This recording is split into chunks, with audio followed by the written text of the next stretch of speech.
Oi, o Agro Record News está no ar. Seja bem-vindo, bem-vinda. E a gente começa com uma boa notícia. A União Europeia volta a receber carne de frango e de peru do Brasil. As exportações estavam suspensas desde maio, depois da confirmação de um foco de gripe aviária numa granja comercial no Rio Grande do Sul. O anúncio da reabertura do mercado europeu para carne de frango e de peru produzida no Brasil foi feito na segunda-feira e será realizada de forma escalonada. Está autorizada a partir de hoje a entrada de produtos com data de produção a partir de 18 de setembro, menos os produzidos no Rio Grande do Sul. Carnes gaúchas, exceto da área do foco, podem entrar na Europa a partir de 2 de outubro. E a partir da produção de 16 de outubro, a área em torno da granja também poderá exportar para a União Europeia. Vale lembrar que 28 dias depois da identificação do foco, em maio, o Brasil já havia recuperado o status de livre da gripe aviária. Agora, a China segue em negociação para voltar a importar carne de frango do Brasil. De janeiro a agosto de 2025, o Brasil já exportou 3,28 milhões de toneladas de carne de frango, que geraram 6,15 bilhões de dólares em receita. A União Europeia já havia adiantado isso ao ministro Carlos Fávaro, mas agora reconhece oficialmente com a publicação no seu diário oficial e a partir de amanhã as empresas estão aptas a começar a produzir para exportação para a Europa. Também temos a outra boa notícia da chegada da missão da China, que hoje mesmo está viajando pelo Brasil para verificar o status de livre de influenza aviária em aves comerciais. Essa é uma grande conquista. Após essa missão, a gente deve ter o veredito da China dentro dos seus prazos, mas é um bom aceno. Os dois principais mercados que ainda estavam fechados, a Europa reabriu e a China esperamos que logo tenhamos também a resposta positiva do governo chinês. E integrantes do Mercosul e alguns países da Europa assinaram um acordo de livre comércio. Brasil, Argentina, Paraguai, Uruguai, Islândia, Principado de Liechtenstein, Noruega e Suíça fazem parte agora do ALC Mercosul-EFTA. O acordo cria uma zona de livre comércio com quase 300 milhões de pessoas e um PIB agregado de mais de 4,3 trilhões de dólares. O objetivo é beneficiar com acesso a mercado ampliado para mais de 97% das exportações, o que deve elevar o comércio bilateral e trazer benefícios para as empresas e cidadãos dos países signatários. De acordo com o Ministério da Agricultura e Pecuária do Brasil, o ALC criará novas oportunidades de negócios, inclusive para pequenas e médias empresas. O acordo irá gerar maior acesso a mercados e melhoria nas regras e procedimentos aduaneiros. Promoverá maior previsibilidade e segurança jurídica no comércio entre as partes. As negociações começaram em 2017. O Brasil deve produzir mais grãos na próxima safra. De acordo com a Conab, a alta será de 1%. Com o aumento estimado na área a ser plantada na próxima temporada, passando 81,74 milhões de hectares para 84,24 milhões de hectares, a produção de grãos deve aumentar aproximadamente 1%. Os dados foram divulgados pela Conab na 13ª edição da Perspectivas para a Agropecuária 2025-2026. Com isso, a produção, que deve ser de 350,2 milhões de toneladas nesta temporada, passará a ser de 353,8 milhões de toneladas na próxima safra. Um novo recorde para o setor. Esse resultado extraordinário, esta possibilidade de um novo recorde agrícola, nos dá uma tranquilidade para o abastecimento interno, colocar nas prateleiras dos supermercados alimentação com preço justo para quem consome, mas dá também a tranquilidade para a nossa economia, para a nossa balança comercial. Vamos continuar exportando muito e vamos garantir o abastecimento para países do mundo que dependem da produção do Brasil. Para a soja, principal produto cultivado no país, o aumento da produção deve ser de 3,6%. A estimativa é de 177,67 milhões de toneladas colhidas na safra 2025-2026. O crescimento é reflexo do aumento da área semeada para o grão e da recuperação de produtividade no Rio Grande do Sul. Se os números se confirmarem, o Brasil deve alcançar mais um recorde produtivo, reforçando a posição do país como o maior produtor mundial do grão. A boa rentabilidade e a possibilidade de venda antecipada da produção também tem impulsionado a expansão de área de cultivo de algodão e, consequentemente, a estimativa de produtividade. A safra recorde tem primeiramente a força do homem e da mulher do campo. Nós temos uma agricultura excepcional, temos uma estrutura agrícola muito importante, nós contamos na safra que estamos em curso com um bom clima.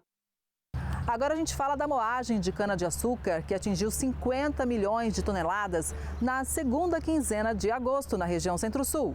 O volume representa um aumento de 10,68% em relação ao mesmo período do ano anterior. No acumulado da safra 2025-2026, até 1º de setembro, a moagem chegou a 403.940.000 toneladas, uma queda equivalente a 4,78% se comparado ao ciclo anterior. Na segunda quinzena de agosto, 257 unidades produtoras na região Centro-Sul estavam em operação. No mesmo período da safra 2024-2025, eram 261 unidades. Em relação à qualidade da matéria-prima, o nível de açúcares totais recuperáveis registrados na segunda quinzena de agosto de 2025 apontou uma variação negativa de 3,87% em relação à segunda quinzena de agosto de 2024. A produção de açúcar na segunda metade de agosto deste ano totalizou 3,87 milhões de toneladas. Já a fabricação de etanol atingiu 2,42 bilhões de litros. O cultivo de abacaxi tem conquistado cada vez mais espaço no município de Campos, no Rio de Janeiro. A cultura movimenta 400 milhões de reais por ano.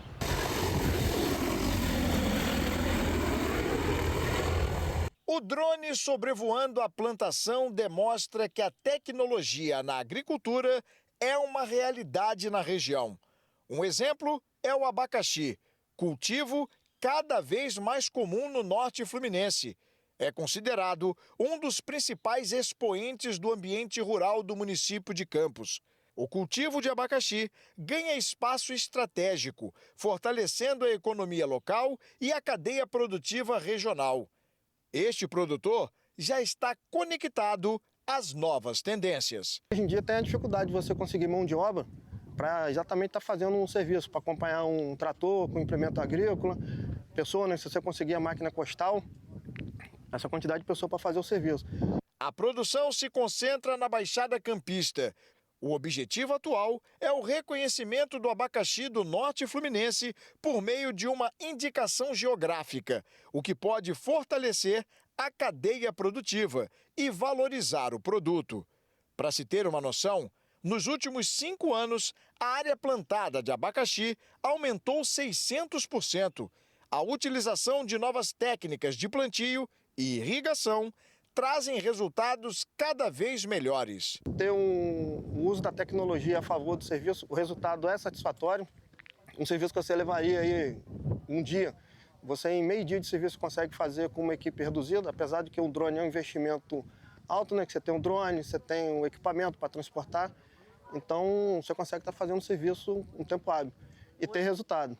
A produção, tradicionalmente associada a outras regiões do estado, tem mostrado expansão graças a inovações técnicas, manejo sustentável e apoio público. É uma atividade que gera para o norte fluminense em torno de 400 milhões de reais por ano.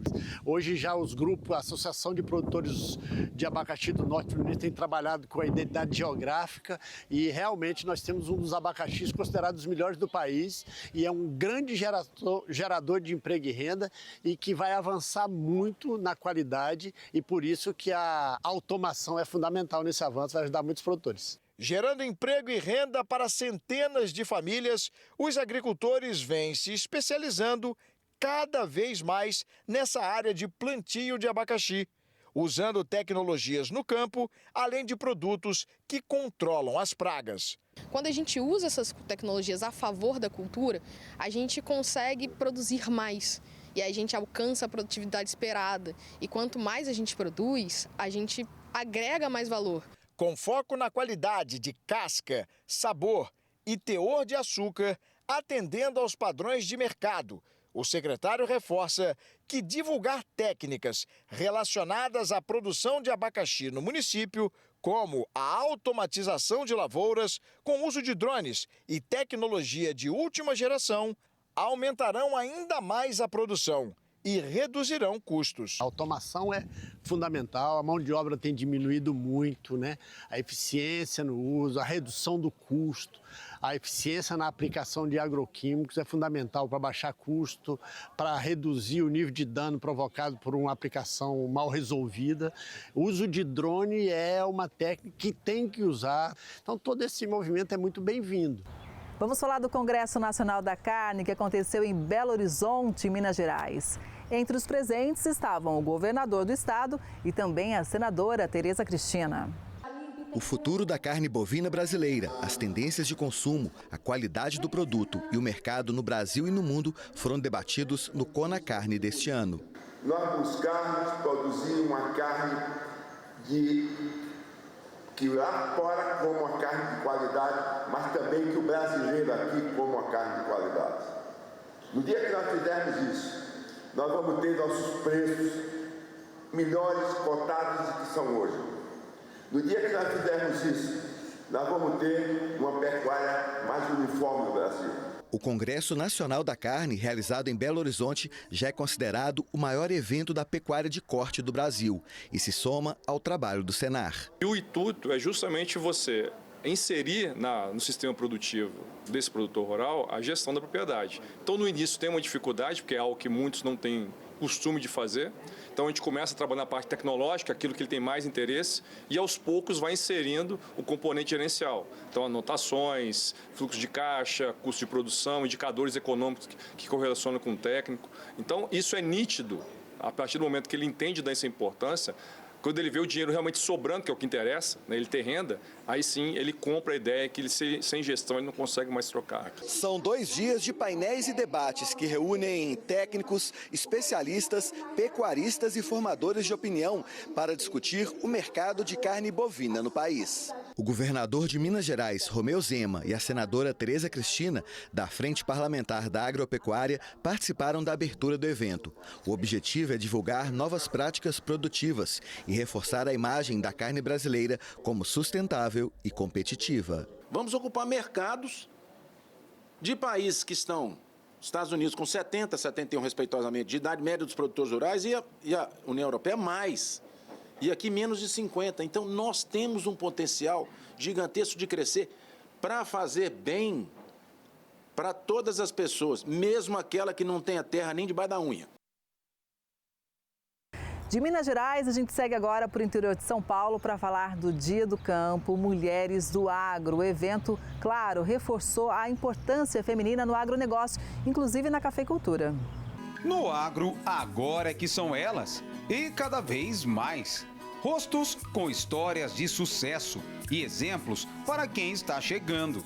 Imagine o desafio da Laura, explicar para uma família com 5 gerações no cultivo do café a importância da sustentabilidade. A gente teve, assim, em relação à família dele, uma dificuldade por muito tempo, assim. Agora a gente lida a família toda junta, né, trabalha junto, mas isso demorou. Vanessa nasceu na fazenda e, na juventude, preferiu cursar Direito e morar na capital. Com o tempo, deixou São Paulo e resolveu assumir a gestão dos negócios da família no agro, no interior. Uma decisão desafiadora. Fui no workshop em São Paulo e experimentei café especial. Eu falei, que isso? Minha família produz café, eu nunca tomei meu próprio café. E aí voltei e falei, mãe, a gente precisa selecionar nossos grãos para ver o potencial que a gente tem aqui.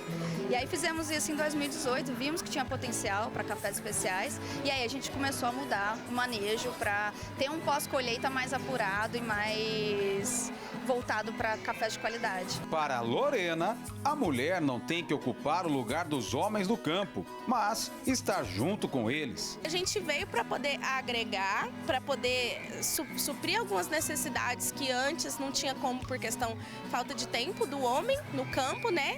E a gente veio com a nossa delicadeza, inclusive, para poder, né, tá contribuindo aí naquilo que precisa. Mas se hoje elas são respeitadas no campo, muito se deve às mulheres que lá atrás assumiram um papel principal no agronegócio. A Fernanda veio com o marido para que ele cuidasse da fazenda da família.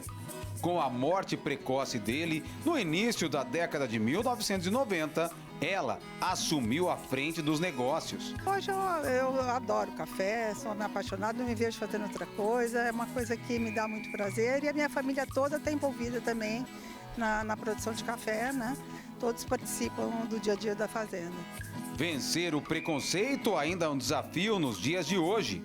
Há quase 100 anos, ter uma mulher administrando uma propriedade rural era algo visto como inaceitável. Não para a dona Juliana, de 103 anos, onde mais de 80 deles vividos no campo. Quando fez 15 dias que eu tinha casado, eu acompanhei o meu marido para a roça. Então a minha família falou assim, você nunca foi na roça? Eu falei, não tem importância, eu vou ajudar o meu marido, porque nós vamos trabalhar junto com muito amor e carinho, para nós dar o exemplo da nossa família. Em uma região que é mundialmente conhecida pela produção de bons cafés especiais, as mulheres têm ganhado cada vez mais espaço no mercado. E eventos como esse aqui são importantes para que elas troquem experiência e consigam crescer ainda mais. Eu imagino que para a mulher, da porteira para dentro da propriedade, a atuação dela é muito mais efetiva. Às vezes, da porteira para fora é que a atuação da mulher ainda fica um pouco restrita. Mas dentro da propriedade, as propriedades de maioria familiar, o poder da mulher acaba sendo muito grande, viu?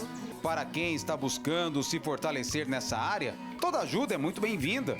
E ela pode vir de maneira gratuita. A ideia é buscar tirar essa mulher aí da invisibilidade e trazer para ela renda, para que ela possa empreender e ter aí um futuro melhor para sua família. Segundo o Centro de Estudos da USP, em 2023 no Brasil, mais de 11 milhões de mulheres já trabalhavam no agronegócio e quase 1 milhão já lideravam propriedades rurais. 74% delas afirmaram ter sofrido preconceito sobre a capacitação para assumir os negócios. Na região da Alta Mogiana, segundo a Cooperativa dos Cafeicultores e Agropecuaristas da região de Franca, a Cocapec, a presença feminina na cafeicultura aumentou 9% nos últimos 8 anos. Uma evolução comemorada por elas. A mulher trazendo competência, firmeza no trabalho dela, está conseguindo ganhar esse espaço. Isso aqui fortalece muito o que a gente está conquistando e o que a gente está tentando fazer aí no agro. A produção brasileira de ovos subiu novamente no segundo trimestre. Olha só! Dados do IBGE, analisados pelo CPEA, apontam que no segundo trimestre deste ano, a produção de ovos foi 3,2% maior que no trimestre anterior e 7,2% superior ao de igual intervalo de 2024. No total, foram 1,03 bilhão de dúzias de ovos para consumo. Em maio, o setor registrou recorde de produção, somando 349,5 milhões de dúzias. Os preços no mercado interno, no entanto, não recuaram tanto, apesar da maior oferta de ovos. Isso porque o bom desempenho das exportações contribuíram para equilibrar a disponibilidade doméstica. Em Bastos, interior paulista, entre abril e junho, a caixa com 30 dúzias do ovo tipo extra branco se desvalorizou 4,3%. A queda para o ovo vermelho foi de 6%. E o poder de compra dos produtores de frango em São Paulo cresceu em setembro, mas a alta dos insumos preocupa. Os recentes aumentos nos preços do milho e do farelo de soja preocupam os produtores, mas ao mesmo tempo o frango vivo vem se valorizando, garantindo situação favorável ao criador. Pesquisadores do CPEA apontam que a alta no preço da ave está associada ao tradicional aquecimento da demanda na primeira metade do mês. No caso do milho, ainda que novas estimativas indiquem crescimento na produção brasileira da safra 2024-2025, os preços do cereal seguem registrando pequenos avanços, sustentados pela firme demanda interna e pela posição mais cautelosa de vendedores, que limitam o volume disponível. Quanto ao farelo de soja, parte dos consumidores retomou as compras do derivado e os valores oscilaram nas regiões pesquisadas pelo CPEA. Um criador de ovinos no agreste pernambucano se dedica à raça Santa Inês pela eficiência na produção de carne. E a gente mostra os detalhes. Aqui na fazenda Lagoa dos Cavalos, na zona rural de Gravatá, no Agreste, o rebanho coroatá é tradição há vários anos. Esses belos animais fazem parte da elite dos ovinos brasileiros. Saudáveis e robustos, são criados normalmente para duas finalidades. A finalidade do Santa Inês sempre é o corte, né? E exposição, mostrar nossos animais com alta qualidade, e a finalidade do Santa Inês é que nem o Nelore, é o corte, é a carne, né? Oferecer para o mercado carne de excelente qualidade. A raça Santa Inês apresenta pelagem bonita e uma morfologia que agrada pela dupla aptidão. Os adultos ultrapassam os 100 quilos de peso. Adriano é tratador experiente e fala sobre o convívio diário com esses animais, mantendo rigorosamente o trato e o manejo. Principalmente quando a gente está diante dos animais que é para exposição. Aí tem um trato bem mais especial. Desde do nascimento até a fase adulta, né? Tem que ter um trato bem específico para eles. 90% do plantel estão sempre embaiados.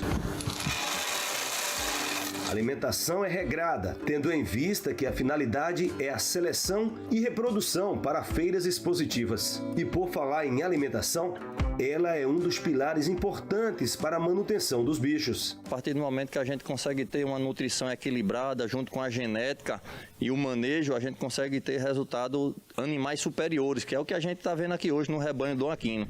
Animais de alta qualidade, animais de elite, animal hoje que tem condição de competir de igual para igual nas melhores exposições do Brasil. A raça Santa Inês foi desenvolvida há cerca de 40 anos na região Nordeste. Através de seleção genética, ao longo dos anos, esses animais foram apresentando características aprimoradas.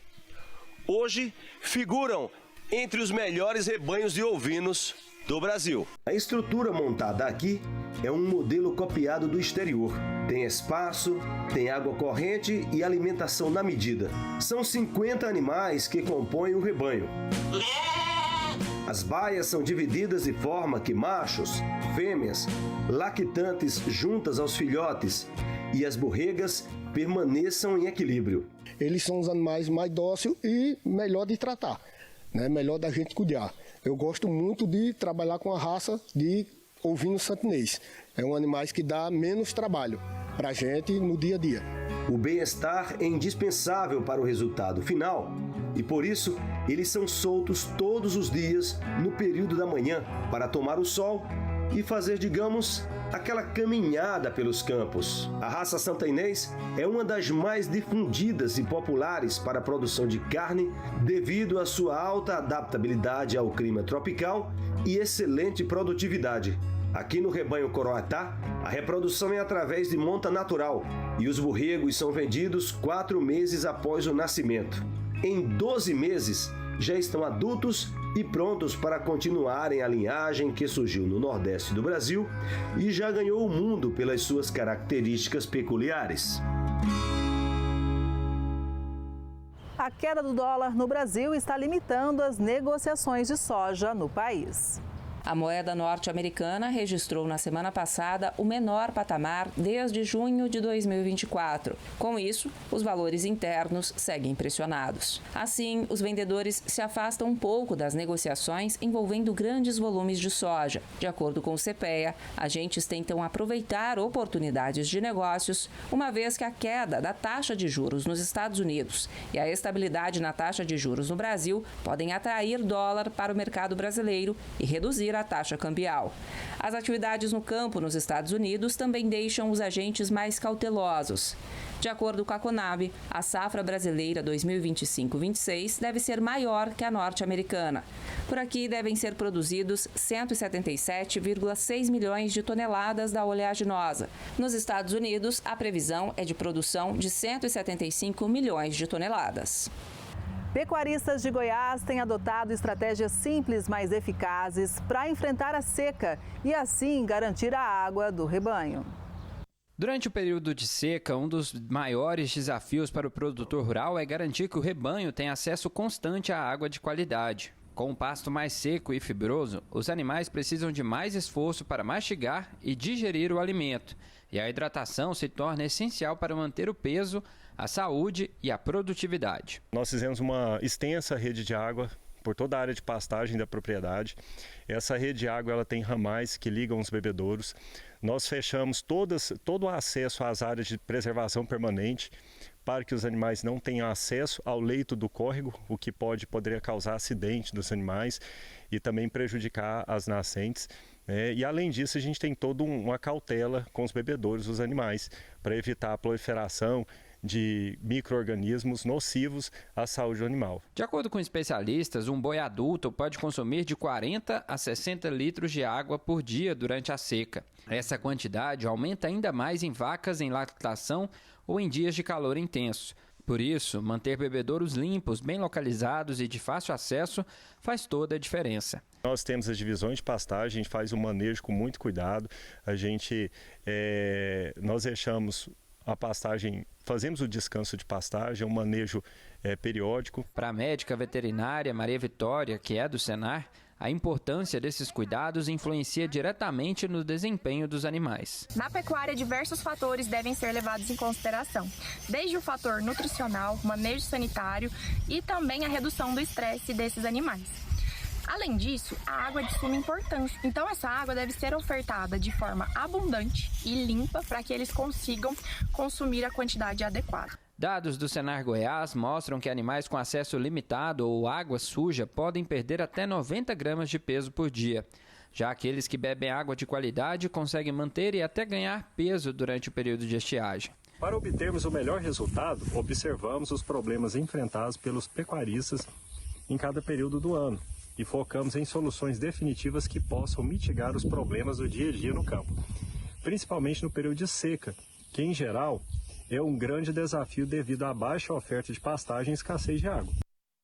O Rio Paraíba do Sul, no norte fluminense, tem enfrentado longos períodos de estiagem. Isso tem prejudicado os produtores e também os pescadores da região. Muitos até pensam em abandonar a atividade. A estiagem prolongada que ultrapassa estações tem provocado a manutenção do baixo nível do Rio Paraíba do Sul. A cota média do rio abaixo dos 5 metros durante grande parte do ano ameaça diretamente o abastecimento de água, a produção agropecuária e o equilíbrio ambiental na região. O estudo é de comitês que realizam o monitoramento da região do Baixo Paraíba, como o CEIVAP, Comitê de Integração da Bacia Hidrográfica do Rio Paraíba do Sul. A questão ambiental abaixo, como está hoje em Campos, abaixo da mínima, prejudica peixe, agricultura, pesca, lagoas, o meio ambiente. A biota do rio desaparece com essa concentração, falta de oxigênio. A biota, matéria viva do planta e peixe do rio, tende a desaparecer. No centro de Campos, é possível notar que as pedras estão à mostra. Segundo o CEIVAP, a principal causa é a mudança no regime de chuvas. As estiagens estão mais longas e severas, enquanto as cheias ocorrem de forma mais centralizada. Os extremos tornam o sistema hídrico mais frágil. Além disso, o rio sofre pressão extra por abastecer há décadas a região metropolitana do Rio de Janeiro e, desde 2015, também parte do estado de São Paulo. A pressão das duas grandes metrópoles são cada vez maior. A pressão por demanda de energia elétrica, que é a fonte mais correta, é a hidráulica dos rios, cada vez maior. Então a quantidade de barragens é crescente no Rio Macaé, no Rio Itabapoana, no Rio Paraíba do Sul e nos afluentes do Paraíba do Sul. Tem várias, dezenas de barragens. Cada barragem, na época da estiagem, ela não foi feita para manter uma vazão mínima necessária. As barragens modernas têm que ter essa visão, além de gerar energia elétrica, manter um reservatório para manter um nível de água para os períodos de estiagem. Os efeitos dessa baixa vazão já são sentidos na prática. Em Campos, os canais da Baixada Campista que dependem da água do rio não são mais abastecidos por gravidade. Isso, segundo ele, acelera a salinização do solo, prejudica a agricultura, pecuária e principalmente a pesca, onde Helenilson, presidente da Associação dos Pescadores da Coroa, sabe bem que o cenário é preocupante. Para nós é um prejuízo, porque se não tem água, também não há peixe. Se a água não existe, só existe areia. Se você vai pescar, só encontra areia e pedra. O peixe é uma raridade. Segundo Helenilson, o futuro de incertezas já chegou e vários pescadores deixaram a profissão por conta da situação atual em que se encontra o Rio Paraíba do Sul. No meu quadro, eu já perdi mais de 60%. Mais de 60%. Porque não há sustento. A solução, segundo especialistas, está na criação de reservatórios para acumular e liberar água de forma equilibrada, mantendo o ecossistema vivo e minimizando os riscos de cheias e secas extremas. Existe um estudo da Agência Nacional de Água muito completo, feito em 2012, período de muita cheia, voltado para a contenção de cheias, mas depois veio a seca, esse estudo engavetou. Agora nós estamos atualizando esse estudo e não só contenção de inundação, mas fazendo cisterna para que essa água contida lá na chuva venha na seca para nós aqui. O cultivo de uva tem conquistado espaço na região sudoeste de Goiás e a qualidade tem chamado a atenção. É nesta fazenda de 8 alqueires em Paraúna, na região sudoeste de Goiás, que a família do Onofre cultiva uvas há mais de 24 anos. Aqui é dos irmãos, era nós com meu pai, os irmãos com meu pai, né? Aí meu pai faleceu ano passado, ficou para nós aqui. E nós começamos isso aqui em 2001 e já começou com essa quantidade grande, 8 hectares. São 7 variedades diferentes da fruta: Isabel comum, Isabel precoce, Niágara rosada, Niágara branca, Núbia, Vitória sem semente e BRS Cora. Diferente dos grãos, a uva só precisa ser plantada uma vez. Depois da colheita, são feitas as podas dos ramos para o início de uma nova safra.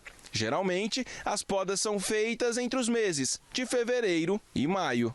Cerca de 5 meses depois, já é possível colher as uvas novamente, ou seja, entre os meses de julho e outubro. Por aqui são colhidas, em média, 16 toneladas de uva por hectare.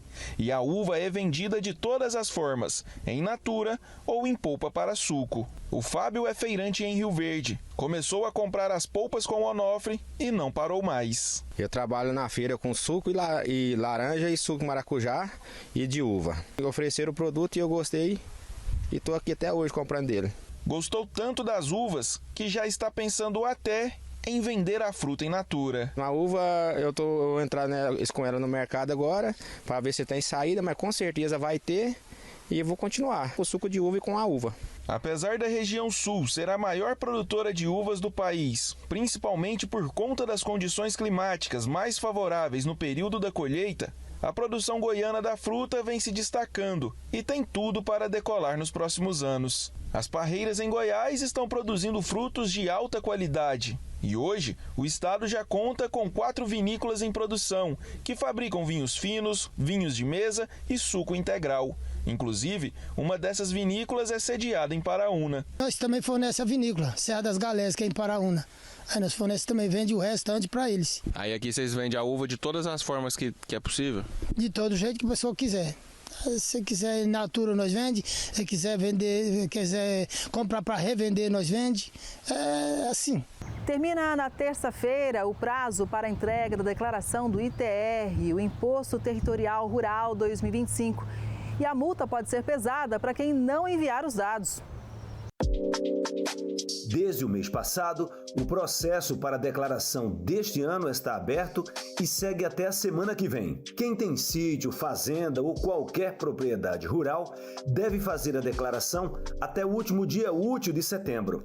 É obrigatório para todo proprietário, possuidor ou titular de imóvel rural fazer a declaração do ITR, independente do tamanho de sua propriedade ou do que está sendo cultivado na propriedade. Mesmo que a propriedade esteja sem cultivo, é necessário fazer a declaração do ITR. Este ano, a novidade para a entrega da declaração é um novo sistema online intitulado Minhas Declarações do ITR. O serviço é gratuito e não exige que o declarante instale algum programa. A entrega pode ser feita pelo computador ou através de um smartphone, na palma da mão. Existe uma expectativa que este ano nós tenhamos mais proprietários fazendo suas declarações no ITR. Isso porque cada vez mais as pessoas da área rural também têm acesso à internet, acesso à informação e têm buscado deixar suas propriedades legalizadas. O ITR funciona como o IPTU das cidades, mas para o campo. Na declaração, é preciso informar o tamanho do imóvel, se tem áreas de preservação, reservas legais, áreas de plantio e pastagem. Esses dados servem para calcular o valor do imposto. Quem não entregar a declaração dentro do prazo será multado. Deixar de declarar o ITR pode parecer um simples detalhe, mas as consequências são pesadas. Não é multinha de 10 mil reais, 100 reais, não. Estamos falando de valores que podem chegar a milhares, até milhões de reais. Se a declaração do ITR, o sistema acusa irregularidade e você simplesmente não consegue acesso ao crédito oficial. Quem deixa de declarar abre a porteira para multa, bloqueio, ou seja, é só problema sério. A declaração pode ser feita pela internet, no programa disponível no site da Receita Federal ou pelo portal ECAC, para quem tem certificado digital. Uma espécie linda demais, comum em biomas como Cerrado e Mata Atlântica. Alguns dizem que é uma pintura da natureza. Estou falando do ipê rosa, que floresce agora, na época da primavera.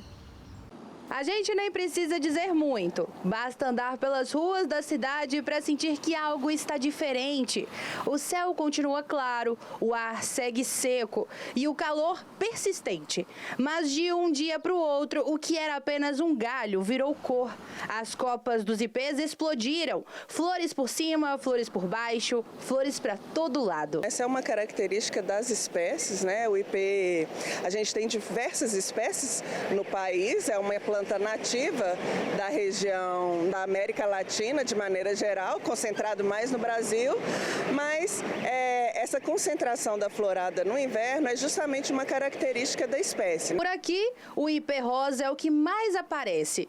Mas por quê? O ipê rosa, as espécies de ipê rosa, assim como de amarelo e branco, são espécies de ocorrência natural no bioma Mata Atlântica. Tá? Então, não existe uma condição que favoreça o desenvolvimento do ipê rosa. Tá? A gente tem de todos um pouco. O que acontece? Nesse momento, a gente está num período de maior intensidade de florada do ipê rosa. Talvez seja por isso. Depois da flor vem o fruto. Lá de cima elas soltam sementes que podem viajar quilômetros levadas pelo vento ou pelas asas de um pássaro. É o ciclo natural do ipê. Florir, cair, voar e começar de novo. Os frutos dos ipês têm uma característica de produzirem sementes que a gente chama de sementes aladas, né? Ou seja, sementes com asas, tá? Então essas sementes, ela tem potencial para se dispersar por longas distâncias, porque elas são fininhas, levinhas, né? E o vento vai carregando ela e dispersando ela por diferentes áreas, né? Os animais também, principalmente quando a gente fala da polinização, né? Que a gente tem como principais polinizadores do ipê as abelhas, os beija-flores, né? Então, essas espécies são muito importantes, porque sem polinização não tem fruto, sem fruto não tem semente, então a gente precisa muito das espécies aí. A florada dos ipês dura poucos dias, mas deixa esse rastro maravilhoso. É como se deixasse um bilhete escrito: eu estive aqui. Os ipês passam boa parte do tempo ali, quase invisíveis, no meio da paisagem. Mas quando chega a hora, eles roubam a cena. E talvez essa seja a maior beleza deles, saber exatamente quando florescer. Ela é uma espécie que perde as folhas no período do inverno e quando ela perde essas folhas, ela vai emitir esses botões florais, né, essas inflorescências, e vai florescer tendo destaque na vegetação. Essa florada, ela acontece especificamente estimulada pelo período de estiagem, pela seca, né? Esse período de seca influencia um estresse na planta e vai fazer com que ela emita os botões florais, tá? Quanto mais severo for esse estresse hídrico, né, essa falta de água, mais exuberante a gente vai ver aí a floração dos ipês. As árvores podem ajudar a controlar as mudanças climáticas. Em nível industrial, as árvores plantadas podem sim impactar diretamente no clima de uma região. As árvores são consideradas atuantes na manutenção do clima, principalmente no Vale do Aço, onde as indústrias e a natureza se misturam em meio à população. Para Ronald Assis, gestor ambiental, o setor industrial passa a ter um papel fundamental na sustentabilidade. A gente ter plantios, a gente ter cultivos diferentes, a gente ter práticas diferentes, a gente aumentar a biodiversidade, a gente sequestrar carbono, tudo isso é importante para que a gente consiga associar tanto a produção, o setor industrial, com a sustentabilidade. Sequestrar carbono. A expressão pode ser agressiva, mas é utilizada pelo especialista no que se refere à função técnica das plantas, na retirada de gás carbônico da atmosfera. Então, o sequestro de carbono é a capacidade que as plantas têm, os organismos vegetais têm, de sequestrar o carbono, esse gás que é liberado na atmosfera, e converter isso em oxigênio. Então, isso é vantajoso para a sociedade de forma geral, porque a gente deixa de emitir o gás carbônico para a atmosfera. O estado de Minas Gerais apresenta um cenário promissor no setor de árvores cultivadas. As indústrias locais desenvolveram técnicas que respeitam a geografia e a biodiversidade da área, como explica esse engenheiro ambiental de uma das indústrias da região, que conta hoje com 131 mil hectares próprios de florestas cultivadas, o equivalente a uma área de 131 mil campos de futebol. Uma das técnicas mais importantes que a gente pratica é a subsolagem. A subsolagem é uma técnica que facilita a infiltração de água no solo, tá? Descompacta o solo, e a gente renova o solo para um próximo cultivo. Outra técnica importante é a manutenção dos resíduos no solo. Quando a gente colhe uma floresta, a gente leva para a nossa fábrica somente a madeira.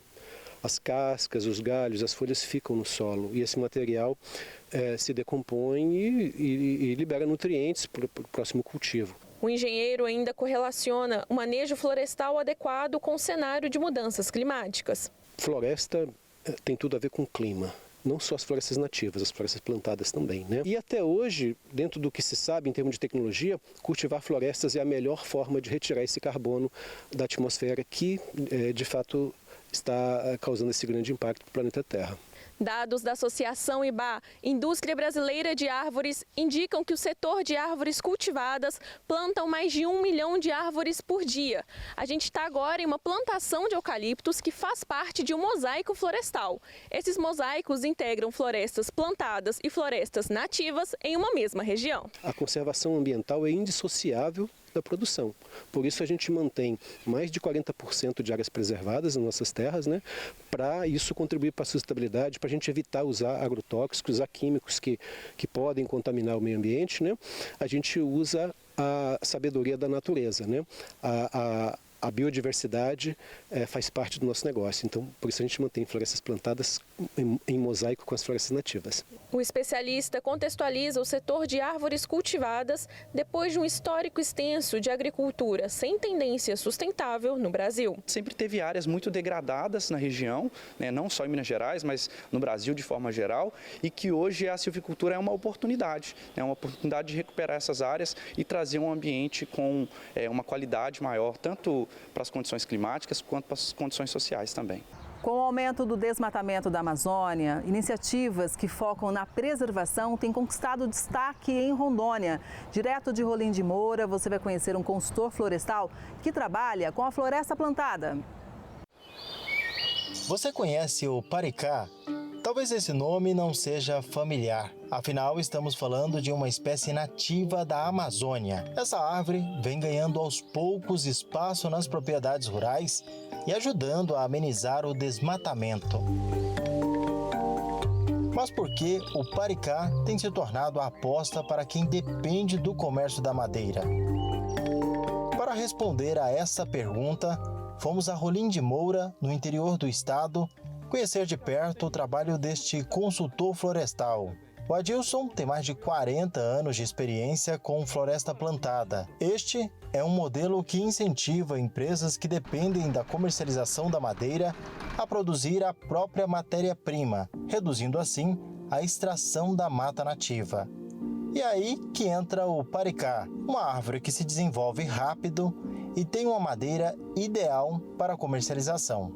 O mercado internacional tinha preferência para madeira de cor rosada, que era, no caso, a araucária. Posteriormente entrou a virola e depois a sumaúma rosa. E o paricá, quando teve início, fez a sua primeira exportação em 1989. Então o que aconteceu? O mercado absorveu essa madeira porque tem excelente qualidade, uma coloração que chama atenção, que é branca, né? E trabalhabilidade macia. Então o compensado hoje, carro-chefe para exportação, é o compensado flexível, que você dobra a madeira igual uma folha de papel, né? Aí a construção, móveis, fica mais fácil para você trabalhar a madeira. O paricá hoje tem a sustentabilidade, o social, o ambiental e o econômico. Por quê? A floresta nativa, na região amazônica, tem aí um desenvolvimento, um incremento médio anual, em torno de 860 centímetros cúbicos. Você cultivando o paricá, temos uma produção média de 37 metros cúbicos hectare ano. Você, ao desenvolver a implantação da silvicultura, nós vamos contribuir com a diminuição na pressão das florestas nativas. O paricá vem ganhando cada vez mais espaço nas propriedades de Rondônia. Aqui nesta fazenda, em Rolim de Moura, o plantio foi em janeiro deste ano, aproximadamente 45 mil pés. A extração está prevista para 2033. Daqui, toda essa produção de madeira deve abastecer o mercado nacional e internacional. E aqui nós temos floresta com 4 anos, essa com 7 meses e posteriormente a 8 anos. O objetivo principal é, nos próximos 12 anos, ter a sua sustentabilidade. Ou seja, toda a tua matéria-prima será produzida através da silvicultura implantada. Rolim de Moura vem se destacando na iniciativa de floresta plantada. Esta empresa está trabalhando para se tornar autossustentável. Aqui, o paricá é processado, armazenado e exportado para mais de 5 países. Nós vamos diminuir custo de exploração, porque numa floresta nativa nós precisamos de carregadeira, esquide, trator esteira, caçamba, muitas das vezes precisamos fazer aterro, ponte. E na floresta plantada você diminui bastante esses custos. A empresa hoje, fazer a colheita da madeira em floresta nativa, está precisando se deslocar aí até 300 quilômetros. Isso inviabiliza para a empresa. E a floresta plantada você vai centralizar uma área aí no raio de 100 quilômetros para você diminuir os custos com o transporte. Querendo ou não, o transporte é o que encarece mais ainda a matéria-prima. O paricá aqui produzindo 37 metros cúbicos, em média, por hectare, uma empresa aí que consome aí em torno de 30 mil metros cúbicos anualmente, de acordo com o crescimento que ele desejar, 10%, ele aumenta a sua área plantada. Você produzindo aí uma silvicultura de 100 hectares, você vai produzir 37 mil metros cúbicos de madeira. A floresta plantada com espécies nativas como o paricá ou exóticas foi legalizada no estado em 2011. De lá para cá, o plantio pode ser feito, desde que não seja em áreas de preservação permanente ou reserva legal. Os produtores precisam antes fazer um cadastro junto à Secretaria de Estado do Desenvolvimento Ambiental de Rondônia e notificar o órgão antes do corte e do transporte. Mesmo com o avanço das áreas plantadas em Rondônia, para o Adilson, a iniciativa ainda precisa de mais apoio público, reduzindo assim o desmatamento da floresta amazônica, que é tão importante para o mundo. Houve essa regularização. Os governos posteriores deveriam seguir, dando proteção ao produtor para que ele pudesse desenvolver a sua silvicultura com segurança de abate. A viabilidade do nosso estado na produção de madeira e fornecimento de madeira está na floresta plantada.